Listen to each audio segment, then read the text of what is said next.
I am pleased to invite all our panelists to the stage. Mr. Karan Sharma from NABARD,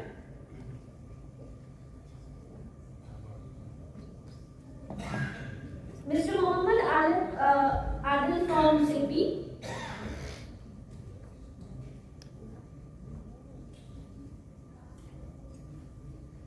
Mr. Shakil Kalandar, representing Industries of Jammu and Kashmir. And on BC, we will be joined by Professor Madhushri from Leesburg and Mr. P.N. Nayak from TISS. I'm so sorry. We will be joined by Professor Madhushri from TISS and Mr. P.N. Nayak from Deshpande Foundation. We also have with us Mr. Saurabh Chandrasekharan from SIGBI. Sorry. There is some mistake on this. So sorry. Now I hand over the mic to my colleague Gauri from GI Partners.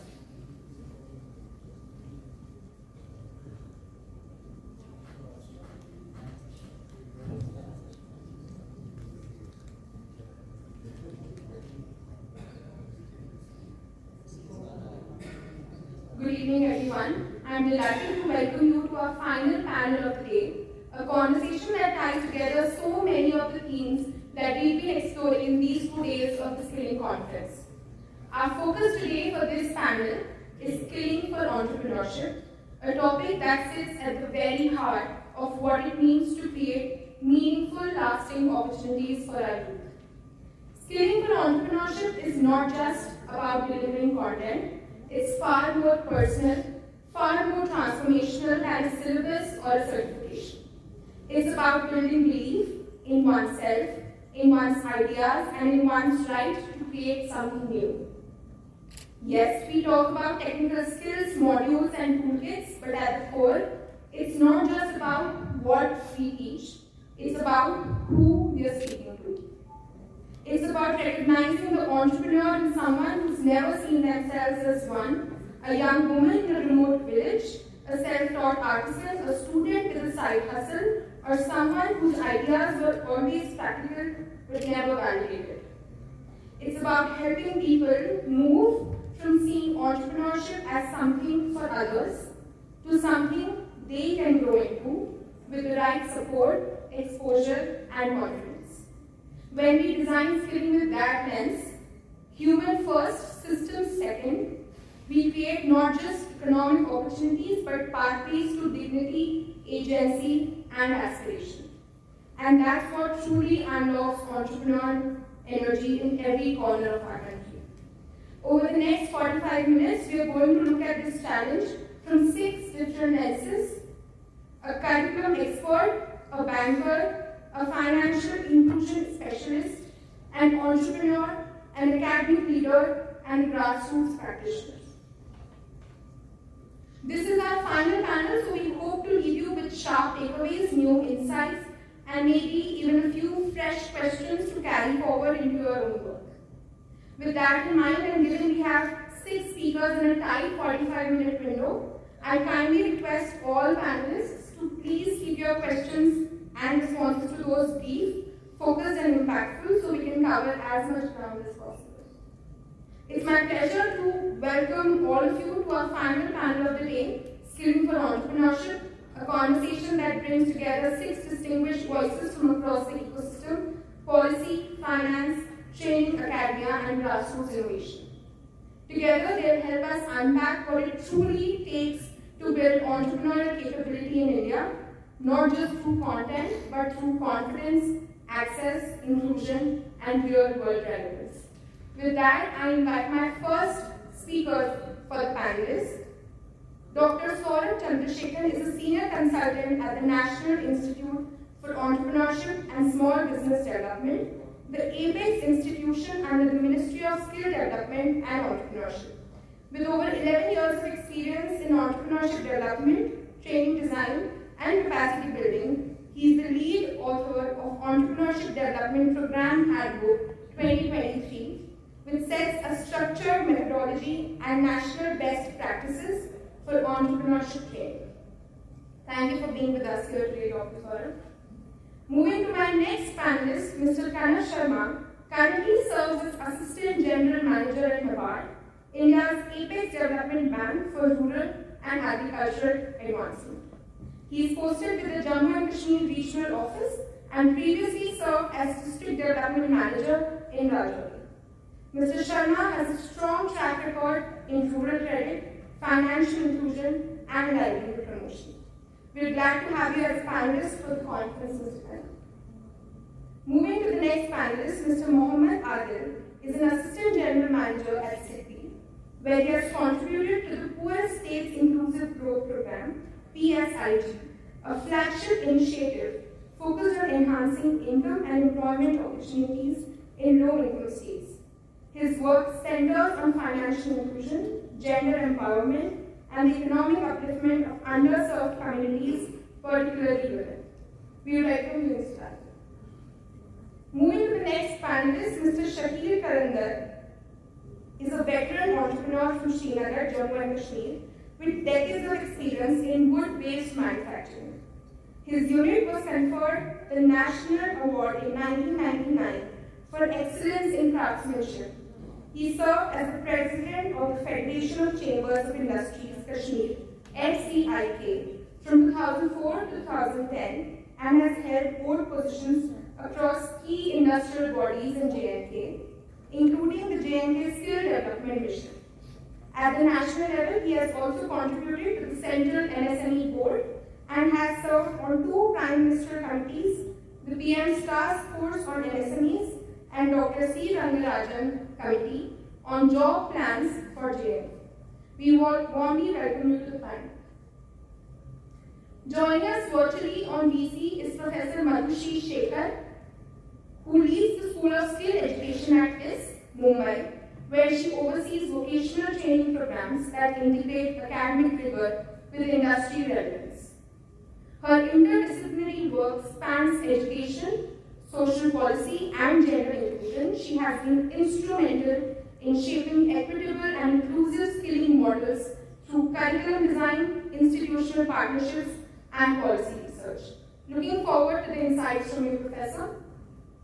Last on the panel is Mr. P.M. Nayak, joining us virtually again, heads the skilling vertical at Deshpande Foundation, the largest skill development center in India that drives innovation and entrepreneurship.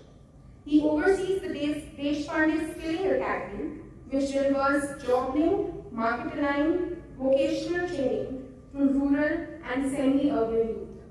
Thank you for joining me, Mr. Nayak. With this, we start our focused discussion towards the theme today.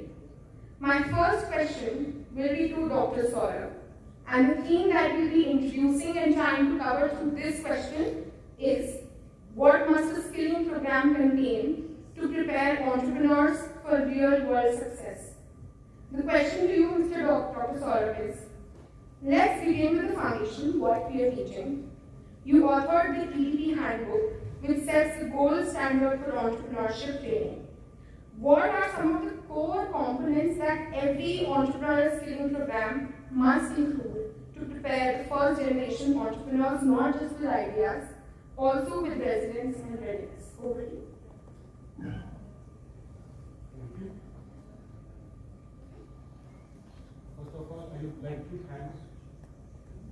First of all, I would like to thank the Department of Skill Development and Entrepreneurship for giving us this opportunity for joining on this crucial guidance platform for transformation of skilling and entrepreneurship ecosystem in Jammu and Kashmir. Also, I would like to appreciate the presentation which was shared yesterday, very impactful presentation containing the roadmap for some transformation of the skilling and entrepreneurial landscape in Jammu and Kashmir. Before diving into the question which you have raised, I will first like to introduce my organization. I am from ISBER. National Institute for Entrepreneurship and Small Business Development is an organization under the Ministry of Skill Development and Entrepreneurship. It is engaged in training, research, consultancy, and research in order to promote entrepreneurship. We are headquartered at Noida and we have our 22 centers across 20 states. We also are present in Jammu and Kashmir, in Srinagar as well as in Jammu. The institute basically designs and organizes training programs on entrepreneurship and small business development for different stakeholders, for different target groups. We have trained around 17 lakh trainees through different training programs which include entrepreneurship awareness programs, entrepreneurship development programs, entrepreneurship-based skill development programs, management development programs, training of trainers program, and also international training programs. Our programs are outcome-oriented. Just to share a few glimpses of the programs which we have organized during the last year. So, as I had discussed, we have a plethora of different types of training programs. Some of the training programs are mandated with outcome. So, during the last year, we have imparted training to around 80,000 trainees on those outcome-oriented programs. And through those programs, we have been able to ground around 25,000 enterprises in different states of the country. And also we have been able to provide wage employment through those established enterprises to close to 21,000 participants. So just I am sharing these statistics with you to share that our programs are outcome-oriented programs, and the success rate of our programs are around 30 to 35%.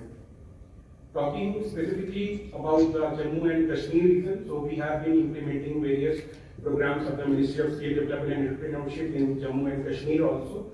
Last year we have imparted training close to 10,000 participants, which included entrepreneurship development program as well as entrepreneurship awareness program also, in order to expose our youth to entrepreneurship, the entrepreneurial opportunities present in the ecosystem which they can leverage to start their enterprises.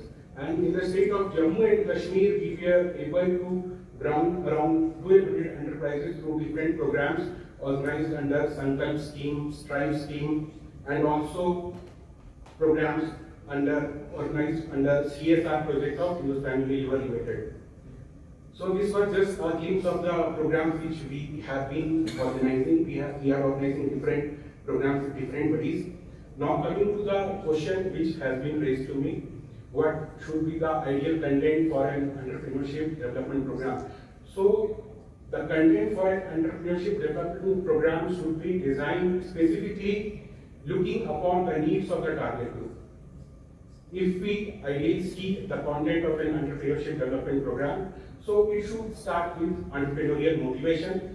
It should also deal about the entrepreneurial competencies which are required to be inculcated into the aspiring entrepreneurs. It should also address the business opportunity identification. What are the available opportunities? How to identify them based on local resources, local demand, how critical thinking can be inculcated in entrepreneurs, how innovative thinking can be inculcated among them.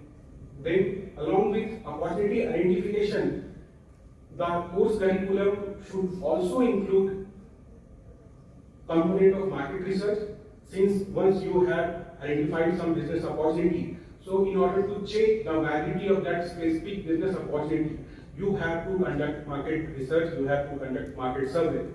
So what are the basic resources which you need in order to start an enterprise?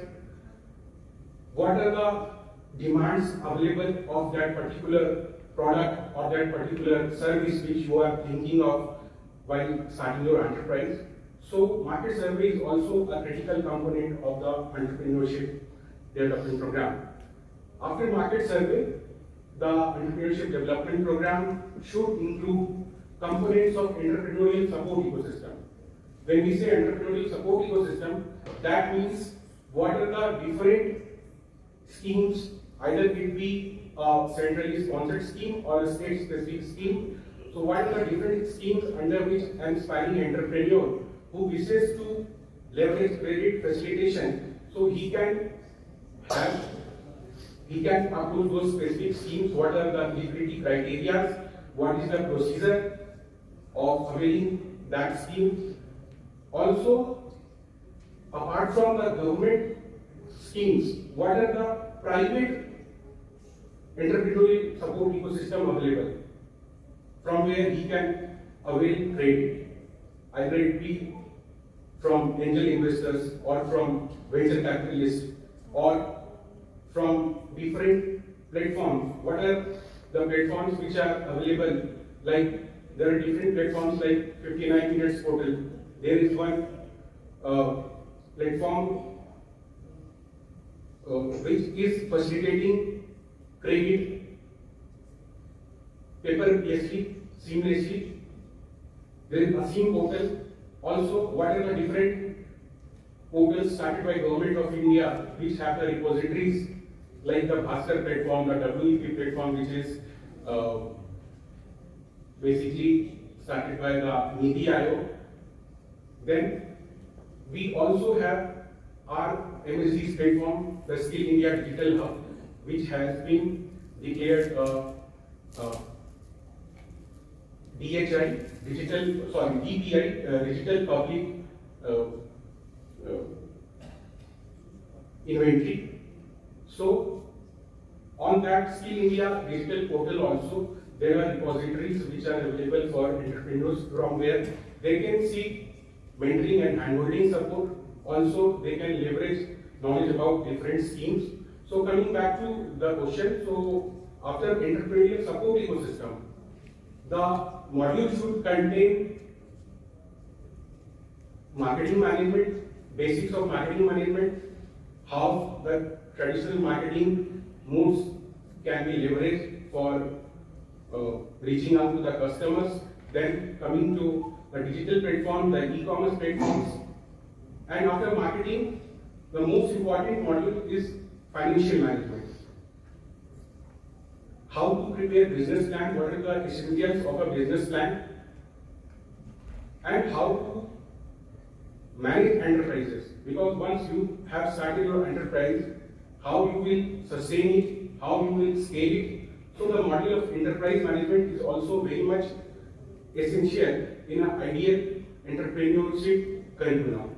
So these are the basic elements which constitute different components of EDP, which should be there in an entrepreneurship course. This we have talked about capacity building. Capacity building alone cannot suffice enterprise creation objective. After capacity building, the most important phase is mentoring and handholding. So the module should also provide support to the trainees through mentoring and handholding support so that they can leverage the different schemes in order to gain credit. Also, how they can tap markets, how they can complete the compliances which are required for starting their enterprise. So mentoring and handholding is also very much essential component of an EDP. So these are the basic essentials which should constitute an ideal entrepreneurship development program. Thank you, Dr. Saurabh. My key takeaways from your discussion were outcome-oriented, needs of the target group, human-centric and support ecosystem for the curriculum to reach to the actual beneficiary. My next question will be to Mr. Kanav Sharma, and the theme that we'll be covering will be how do financial systems see skilling and value it when financing entrepreneurs. The question to you, Mr. Kanav, is taking Dr. Saurabh's curriculum lens forward, let's talk about how that training translates into the real world, especially from a financial institution's perspective. Because you've seen firsthand how financial access makes or breaks rural entrepreneurship in your experience, what does entrepreneurial readiness look like from a banker's point of view, and what kind of skilling or support gives lenders the confidence to back a first-time entrepreneur?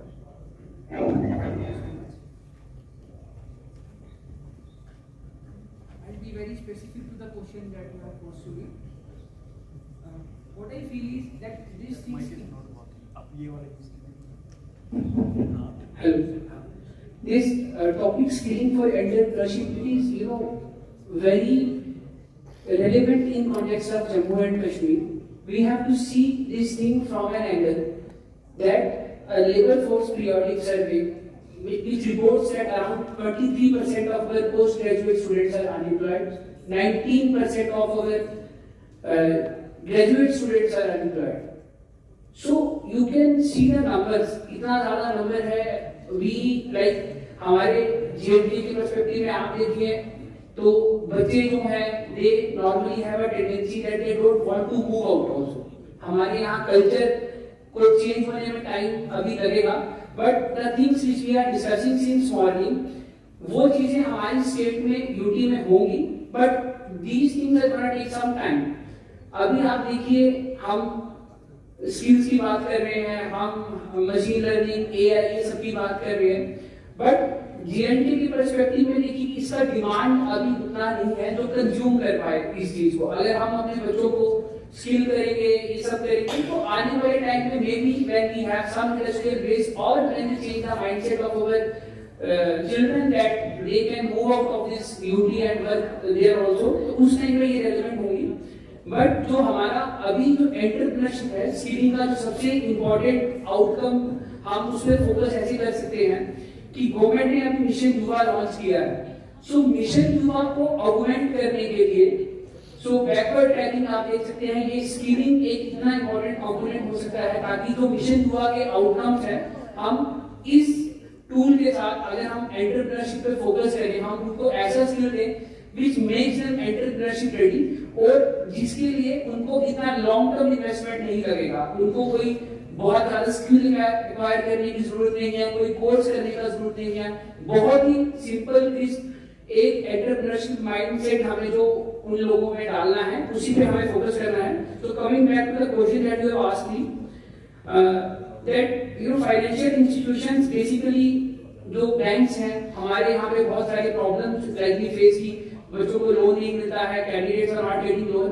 So financial institutions basically see skilling not as just a certificate but as a risk mitigator. So it signals to them that the borrower is prepared, he has clarity of purpose and he understands business fundamentals. So you have to see this from an angle that कि हम लोगों ने बहुत सारा skilling किया. Like it says 4 lakh people we have trained under Pradhan Mantri Kaushal Vikas Yojana. We have got some data from Rajiv Rajan sir, उन्होंने हमें उद्यम का डेटा एनालाइज करने के लिए दिया था. So I'll just share some findings with you. उसमें around 4.62 lakh people जिन लोगों ने जेएनटी में इंडस्ट्री लगाई, उद्यम पोर्टल में आप जानते हैं पीएमजीपी में किया, ये सब किया. So when you are analyzing that data, you will be shocked to know around 66,000 units JNK में लगा है, which deals with tailoring, garments, boutique, embroidery and related trades. 66,000 units. So आप जब इसको compare करें, I'll just tell you about a region in called Tirupur in Tamil Nadu. Tirupur Tamil Nadu में उसको NEET capital of India कहा जाता है. उसमें सिर्फ 10,000 यूनिट्स हैं, only 10,000 यूनिट्स, एंड वो 10,000 यूनिट्स एम्प्लॉय करती हैं 6 लाख लोगों को. सो मतलब हमारे यहाँ पे क्या हुआ कि जो स्किलिंग थी एंटरप्रेन्योरशिप, अगर आप उसके साथ रिलेटेड देखें, so that is basically missing हमारे यहाँ पे. और इसी की वजह से जो बेसिकली बैंक्स हैं हमारे यहाँ, सो दे आर रिलेक्टेंट कि उनको कि उनका क्रेडिट जो है whether it will be returned back to them or not. So इसीलिए अगर हमें ये देखना है कि how they see that from a banker's lens, उनके लिए स्किलिंग कब वैल्यूड है. It is valued when it reduces business failure, it enhances repayment capacity और it builds entrepreneurial confidence. अब आप देख सकते हैं कि जैसे कोट वन एग्जांपल ऑल्सो कि हम लोग जब मिशन युवा कर रहे हैं तो हम लोग डीपीआर, क्योंकि हमारे यहाँ पे वो इतना बड़ा लेवल था कि बच्चे अपनी डीपीआर नहीं बना सकते हैं, गवर्नमेंट से डीपीआर नहीं बना के, गवर्नमेंट इतना इन्वेस्ट कर रही है कि आपको डीपीआर बनानी है. So for the time being ये ठीक है, हम उनको हेल्प कर रहे हैं, बट हमारी जो स्किलिंग इंडेवर्स होने चाहिए वो ऐसे होने चाहिए कि that borrower should come forward with his business plan. He should tell us कि ये मेरा business plan है, इतना सर मैं कमाऊंगा, ऐसे मैं आपका लोन वापस करूंगा. As simple as that. So अगर बैंक को लगता है कि ऐसी कोई स्किलिंग जो ट्रांसलेट करे उसको रियल वर्ल्ड वैल्यू में, वो तब है जब उसका borrower क्रेडिट वर्क रेडी है, मार्केट से लिंक है और डिजिटल लिटरेट है. मैं आपको एग्जाम्पल कोट करूंगा. हम लोग सोचते हैं कि यहाँ पे स्किलिंग के लिए जैसे कि क्या डिमांड है क्या नहीं है हमारे पास from and I am telling these things from entrepreneurship perspective. आप सोचिए हम लोगों के पास सबसे बड़ा मेज है, we are the biggest producer of maize, हम यहाँ मेज प्रोड्यूस करते हैं, बट हमारे यहाँ पे कोई ऐसी इंडस्ट्री नहीं है जो फीड बनाए. When Chief Secretary sir used to be additional Chief Secretary जब HDP लाया गया था, तो in government has run an exercise जहाँ पे ये रिवील हुआ था around 2,000 crores annually we lose for importing feed, for importing mutton, for importing other raw materials, poultry products. So जो हमारी स्टेट की कंजम्पशन है हम उसको भी मीट नहीं कर पा रहे. So we already have 2,000 crores is a very huge market. आप सोच सकते हैं कि तो ये 2,000 करोड़ आज से 5 साल पहले था. So अगर हमारे जो एंटरप्रेन्योर्स हैं हम उनमें ये स्किल माइंडसेट क्रिएट कर दें that you, क्योंकि हमारा एक सेल्फ सस्टेन्ड इकोनॉमी टाइप है, जैसे सर ने भी कहा था इनॉग्रेशन एड्रेस में कि हम fag end of the country बैठते हैं, तो यहाँ डिमांड लेड जो चीजें हैं वो बहुत कम है. सो इस मैं आप हाउस के सामने या पॉलिसी मेकर्स के सामने मैं ये पर्सपेक्टिव रखना चाहूंगा कि अगर हम अपने स्किलिंग प्रोग्राम्स को ऐसे अलाइन करें जो चीज हम अपनी स्टेट में कंज्यूम कर रहे हैं अगर हम उसी को फुलफिल कर पा रहे हैं, और banks will be very happy to fund that, क्योंकि वो ऐसी चीजें हैं जिसमें मार्केट ऑलरेडी अवेलेबल है, फेलियर का कोई चांस नहीं है, और ओवर एंड अबव गवर्नमेंट उसको उसकी रिपेमेंट गारंटी कर रही है. So this is all from my side. Thank you so much. Thank you, Mr. Kanav. My two takeaways from your insights were, one, that you spoke very nicely about the linkages between Mission Yuva and the skilling initiatives led by the government and how that translates into entrepreneurship readiness. The second was how skilling we do here is for risk mitigation. Thank you for that. Moving to the next question for Mr. Mohammad Adil. Mr. Adil, many underserved communities, especially women, are excluded even before they are evaluated. My question to you is, from your work in low-income states through SIDBI's PSIG program, what design principles actually lead to empowerment through skilling and not just access but also agency?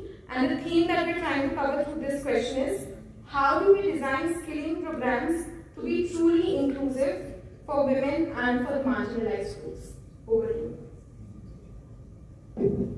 Thank you, Ms. Sauri. And before going to PSIG, the question, if I ask you in a simple one word that how we have to design the program, we have to be sensitive. Unless we are sensitive, we are not able to see from that lens that which are the missing link. I will give you an example, practical example, which will take some 6 months back before going to the PSIG. There is a school called here, Abhinanda. That school is for the hearing and speech impaired. And we gone there for just other work, and we realized and asked that after 12th, what does this children do? Most of the children can't speak, can't listen. So they said there is no college or university in JNK where we can go for higher education. There is no scope. There is no skill which they are learning in the school. So that provoked us to think about what we can do for them. We spoke to IGNOU. We went there to regional director. We told them that can these children be enrolled in IGNOU? And they said yes, we can do it, but we don't have special educators for them. So this helped us to develop a program for them. And now 25 of them enrolled for IGNOU program in doing their graduation. We also brought an NGO to work with the skilling of these children. And we said that go and identify and map what is their inherent skill, what their parents are doing, what kind of raw material or background they have, and what is their interest area. And can we design some program where they need not to interact with the consumer or customer? And can we train them the teaching? So that sensitivity makes a lot of difference. When we are designing a program, and we talked about PSIG was a very big program. We implemented in 4 states, Bihar, UP, Odisha and Madhya Pradesh. The target was to reach around 10 million people, around 1 crore people, and we covered that program by reaching 12 million people in 2/3 of the budget.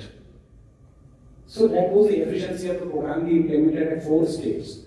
The design element, from the day one we put it, that we need a gender expert to across the program to see the program from the gender lens. So we cannot have a different view that for a woman will design a different program. Whatever program we are designing, whether there is a gender element in that program or not. So we see things from that lens that can we see from every program. And we try to understand that who are the enablers. So suppose Bihar when we work, so SRM in Bihar, Jeevka was a big success there, and then a lot of experiment was going on bank Sakhi. So if you see that SHG model, the bank Sakhi was the first point of connect for these women. We said, can we scale it up? Can we create more bank Sakhis? And in the entire state, we created around 3,000, 4,000 additional bank Sakhis with a outcome-based monitoring that every bank Sakhi should be able to earn around 25,000 to 30,000 rupees. There were some exceptional cases where they were able to earn 40,000, 50,000 also, but that was the kind of lens we were looking. Another example, if I quote in UP when we worked, we tried to find out that if the SHGs and microfinance, after a group loan, can we graduate some of the women from group loan to individual loan? And can we help them to become micro entrepreneurs rather than a livelihood enterprises? So, across Eastern UP and Bihar, we worked with different agencies, and we told them that in a group to identify one woman where you see that the potential is much more higher than group members. And around 10,000 women we work in these 2 states to become micro entrepreneurs from these SHG members. So these are the design elements when we see things from the gender perspective or including people otherwise who are excluded. Thank you. Thank you, Mr. Rajan. Again, the one takeaway also for the room would be how you started the discussion with the word sensitivity and also translated that into how it leads to scale. Thank you so much for the insights. Moving on to the next panelist, Mr. Shakil. My question to you would be, with your dual experience as both an entrepreneur and also a policy advisor at the highest levels, what do you think are the most critical gaps between how scaling programs are designed and what entrepreneurs on the ground actually need? And how can we make these programs more aligned with the realities of starting and sustaining a business in regions like J&K? The theme that we would like to cover through this question is bridging policy and practice, and what do entrepreneurs really need from scaling? Over to you, Mr. Shakil.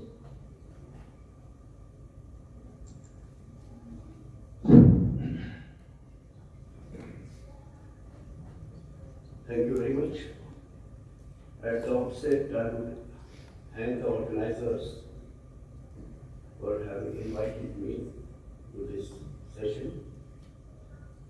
Though I was invited only today, and after having my preoccupations, I joined very late, missed most of the presentations, which I think have been wonderful since yesterday. But I'm too unfortunate to have missed all those presentations, particularly the one that would have been presented by the Technical Education Department yesterday, giving the database stats of skill development initiatives in JNPs. Nevertheless, I also see that this is the end of all the sessions, and towards end, it's obvious that the audience will feel fatigued. My friend he feels sleepy. And to get away from that fatigue, let me start with some lighter, it's a tail dive, but towards the entrepreneurship. In 1998, son of the soil, one of the sons of the soil, Professor Vijay Mahajan, is a name, international name in marketing, a son of soil from Jammu, having migrated to US in 50s or 60s, the entire family, and he's a professor at Texas University. He visited Kashmir, and he had two friends, Professor Ashok Amma and Professor Ajaz Mathur from the University of Kashmir. Then there was a conference and they introduced him to me and we sat together for a dinner or lunch, I don't remember that. But during that time, he asked me some questions and the hard question was, does your entrepreneurs get training? I said, no, it's not. There's no concept of training the entrepreneurs in our state.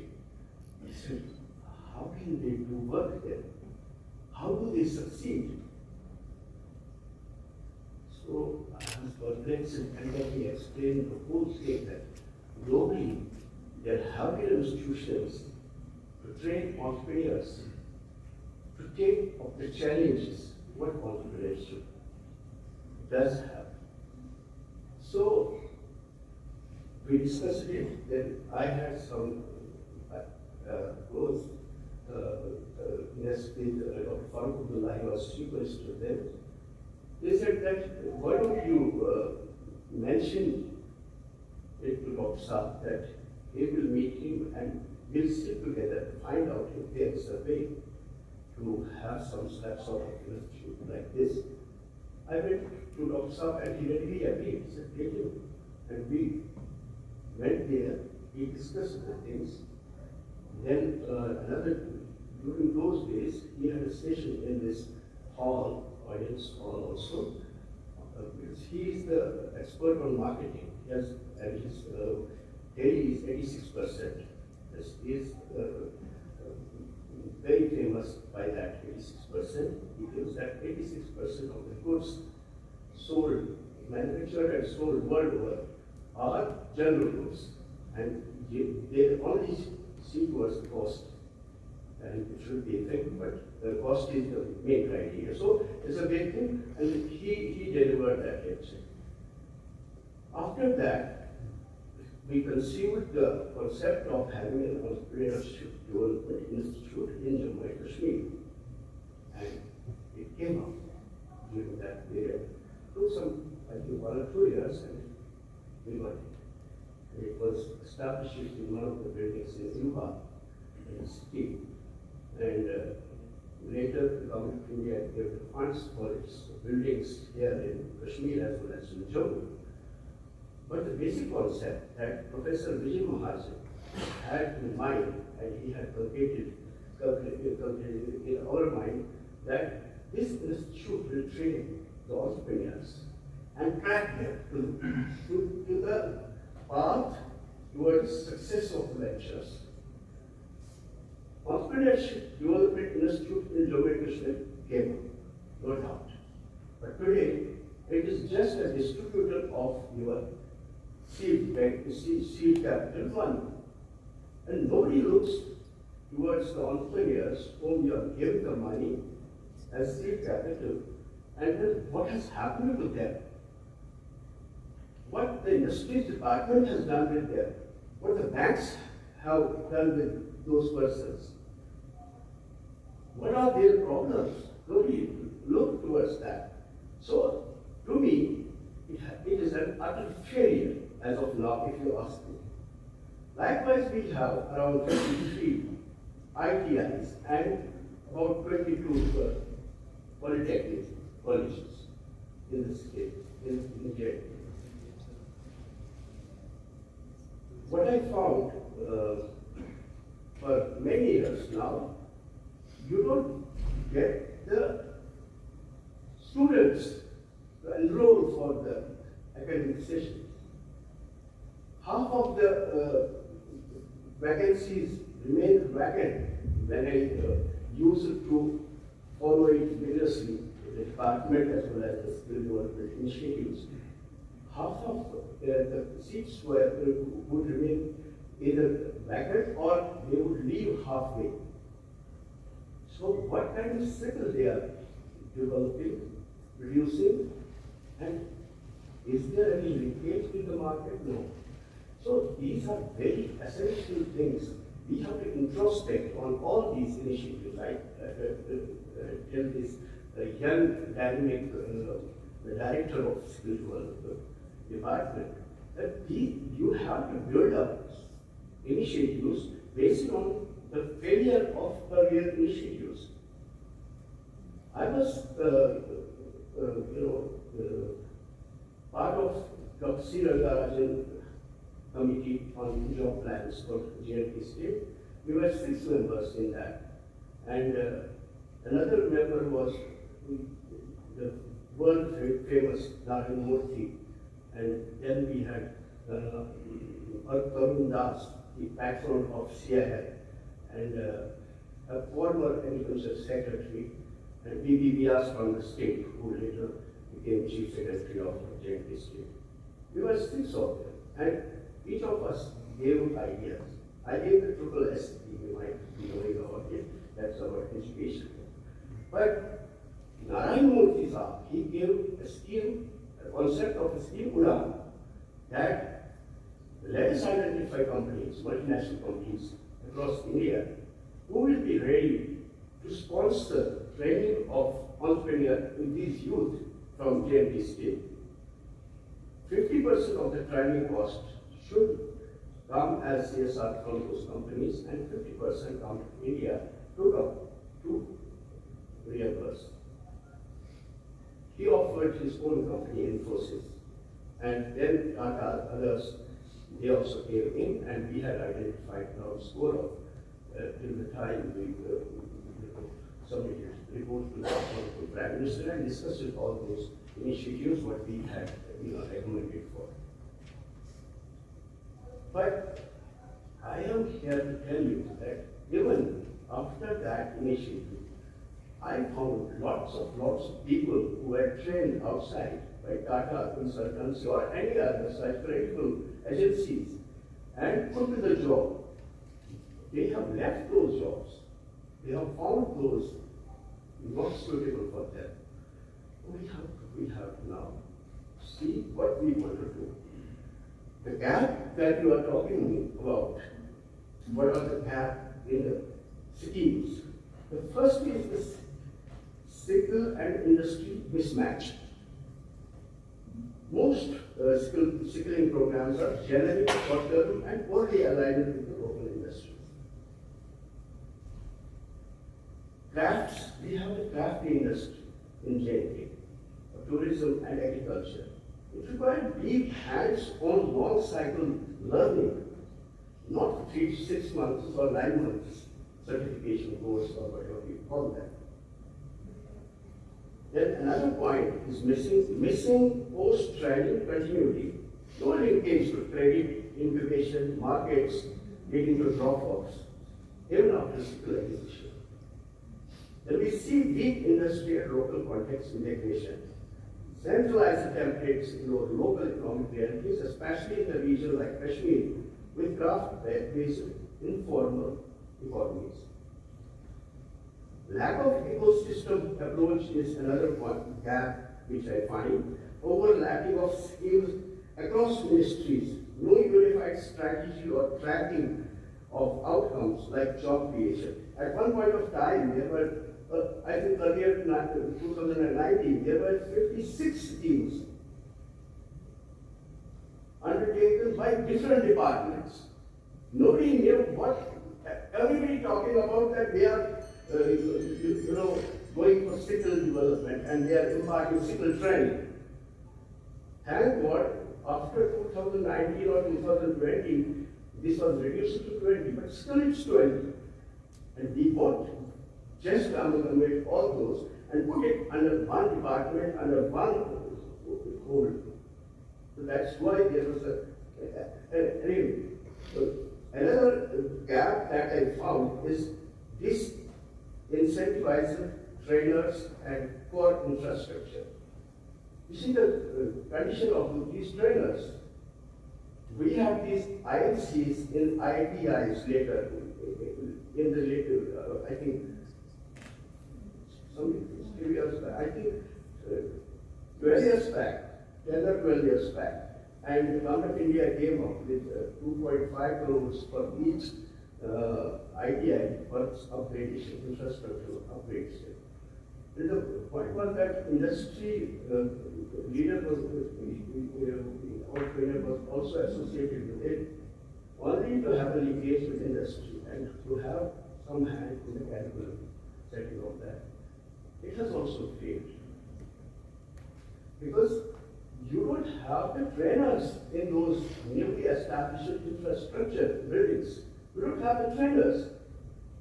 And you don't pay them, nicely. These are some things I would have asked, I would have requested the Chief Secretary here to pay heed to it, to see what's going on.